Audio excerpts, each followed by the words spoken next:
네, 자 마감 40분 남겨두고 있죠. 종목 긴급 처방 받아보도록 하겠습니다. 주식창의 최영동 고수 연결되어 있습니다. 안녕하세요. 예, 안녕하십니까? 네, 반갑습니다. 자, 오늘도 급등주 잡아보기 전에 지난 종목 리뷰부터 들어보도록 하겠습니다. DB 손해보험이 목표가 49,000원을 돌파했습니다. 어제까지 흐름이 상당히 좋았는데 오늘도 장초반에 좀 올라가다가 오후 들어서면서부터 낙폭을 조금 더 키워내고 있습니다. DB 손해보험 투자 전략은 어떻게 가져가실까요? 예, 네. 그렇습니다. 일단은 뭐 4월 달 들어서면서 보험업종에 대한 관심도를 좀 가져보자라고 말씀드리면서 이 DB 손해보험이라는 종목을 좀 말씀드렸는데요. 뭐 최근에 주가 흐름들은 상당히 좀 좋았습니다. 뭐 다른 종목군들도 마찬가지로 상당히 좀 좋은 흐름들이 이어갔었는데 이 보험업종 중에서 DB 손해보험에 대한 흐름들도 뭐 상당히 좀 우호적으로 좀 나오지 않았나라는 말씀드릴 수가 있을 것 같고요. 뭐 지금과 같이 경기 민감주들이 시장에서 굉장히 좀 크게 관심도가 좀 높아지는 과정에서 또 알게 모르게 금융주들에 대한 움직임들도 상당히 좀 좋아지고 있는 상황들이고요. 그와 더불어서 실적에 대한 개선 흐름들, 그다음에 이제 금리 상승으로 인해서 받을 수 있는 수혜 부분들이 좀 부각이 되지 않았나라는 말씀드릴 수가 있을 것 같습니다. 일단은 뭐 그와 더불어서 어제 같은 경우 상당히 좀 좋았습니다. 아무래도 이제 시장이 급락을 하다 보니까 뭐 약간은 좀 내수 성격, 경기 방어주 성격에 대한 움직임들이 좀 부각이 이루어지면서 좋았던 흐름도 좀 이어졌고요. 뭐 오늘 같은 경우도 한 2%대에 대한 하락 부분들이 좀 나옴에도 불구하고 뭐 지속적으로 외국인과 기관에 대한 순매수세는 유지가 되고 있는 상황들이기 때문에 뭐 47,000원대를 하향 이탈시키지 않는다라고 하게 되면은 한 21선 정도가 이탈시키지 않는 과정에서 지속적으로 홀딩에 대한 의견을 제시해드릴 수 있는 종목이지 않을까라는 걸 말씀드릴 수가 있을 것 같고요. 뭐 다른 종목이 정말 큰 변동성들을 좀 보여주는 종목군들 좀 있었긴 했었지만 뭐 4월달 한 달 동안에 내 포트폴리오에 대해서 뭐 어느 정도 좀 밸런스를 좀 맞춰가자라는 의미에서 DB 손해보험 말씀드렸는데요. 그 부분에 있어서는 상당히 조금 예상했던 대로 그리고 우리가 좀 기대를 했었던 부분대로 좀 나오지 않았다는 말씀드릴 수가 있을 것 같고요.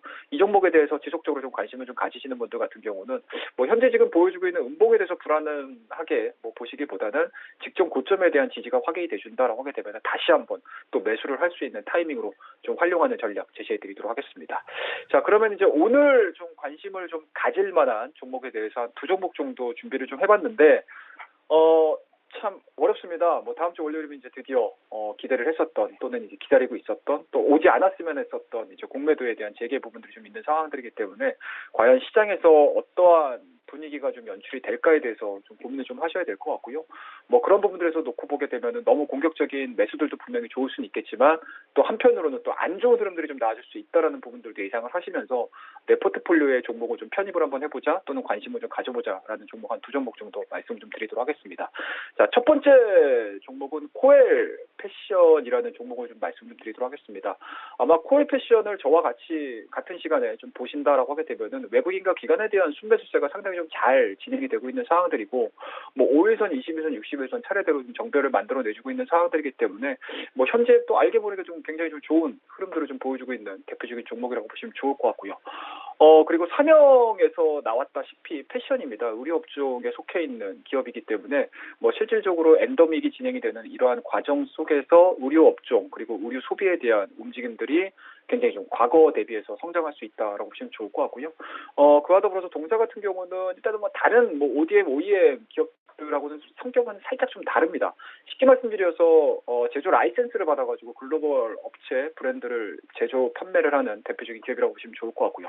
그리고 골프웨어와 언더웨어 쪽에 특성화가 돼 있는 상황들이기 때문에 뭐 실질적으로 2020년도에 대한 실적 부분들이 상당히 좀 좋았고요. 그리고 2021년도에 대한 실적 부분들도 좀 우호적으로 좀 평가가 좀 이루어지고 있지 않나라는 걸 말씀드릴 수가 있을 것 같고요.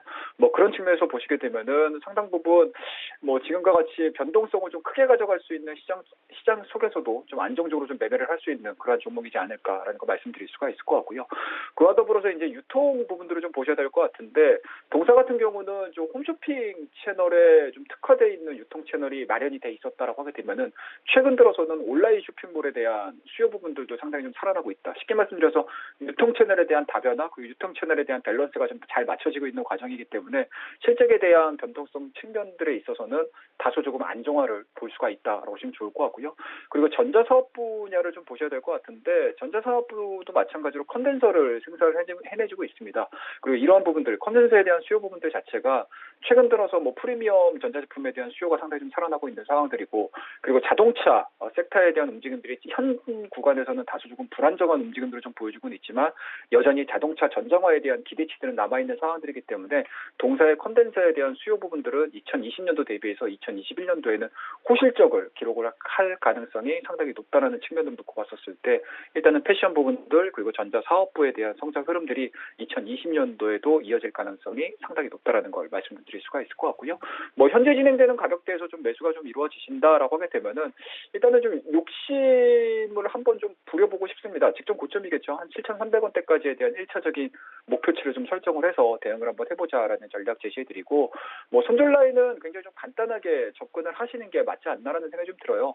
항상 그렇다시피 20일선에 대한 부분들을 가장 중요하게 생각을 하시면서 매매를 하시는 게 동종목에 있어서는 가장 중요한 포인트라고 말씀드릴 수가 있기 때문에 손절 라인 한 6,200원 정도 설정하셔가지고 대응하는 전략 제시해드리도록 하겠습니다.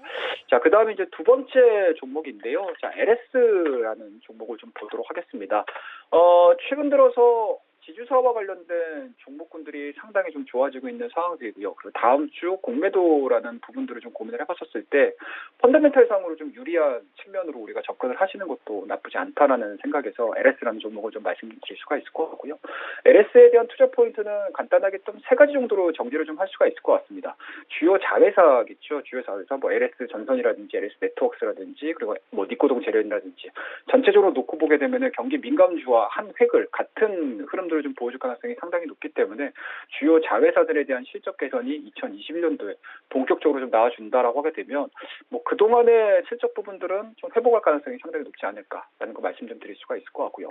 그리고 LS에 대한 전체적인 좀 매크로적인 부분들을 좀 보셔야 될 것 같은데 뭐 다들 아시다시피 미국 바이든 정부 쪽에서 인프라 투자에 대한 부분들을 계속적으로 좀 진행을 시켜주고 있는 상황이어서 LS에 대한 사업 환경 자체는 상당히 좀 갖춰져 있다.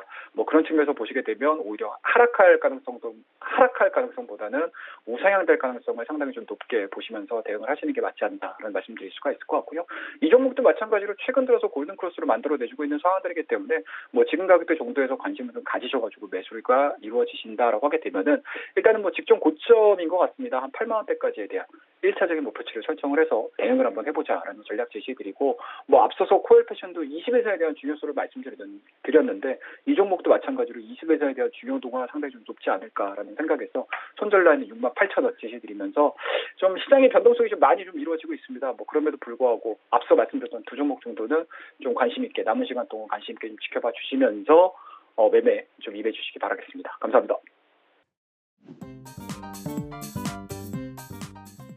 네, 자, 우리 시장 마감을 했습니다. 양시장이 3거래일 연속 약세로 좀 마감을 지었네요. 코스피 다시 3,200선 아래로, 코스닥도 1,000선 아래로 좀 내려왔습니다. 앞서서 이제 최장현 대표께서 말씀하셨던 것처럼 내일이 좀 분기점이 될 것 같아요. 지금 코스피가 딱 21선 이평선 아래에 걸쳐 있기 때문에 21일 이평선 위에 걸쳐 있기 때문에 내일의 흐름이 상당히 좀 중요해질 것 같습니다. 자, 일단은 앞서서 전략을 짜주시면서 기술주 그리고 중소형 테마에 집중하자라고 하셨는데 그렇다면 유망주는 어떤 종목 보실까요? 네. 뭐 기술주를 뭐 유망주로 가져온 건 아니고요. 네. 일단 내일 기술주가 좀 반등이 나와야 돼요. 아마 기술주도 빠지고 아마 또 오늘 단기적으로 좀 원자재주들이 많이 올랐기 때문에 원자재주 내일 조정 나오고 기술주도 같이 조정 나오면 안 되거든요. 아, 예. 내일은 원자재주 조정이 나오더라도 기술주가 좀 올라야 된다. 이제 그런 관점에서 말씀드린 거고 네. 관심주로는 IS 동서로 준비했습니다. 이제 건설업종이죠.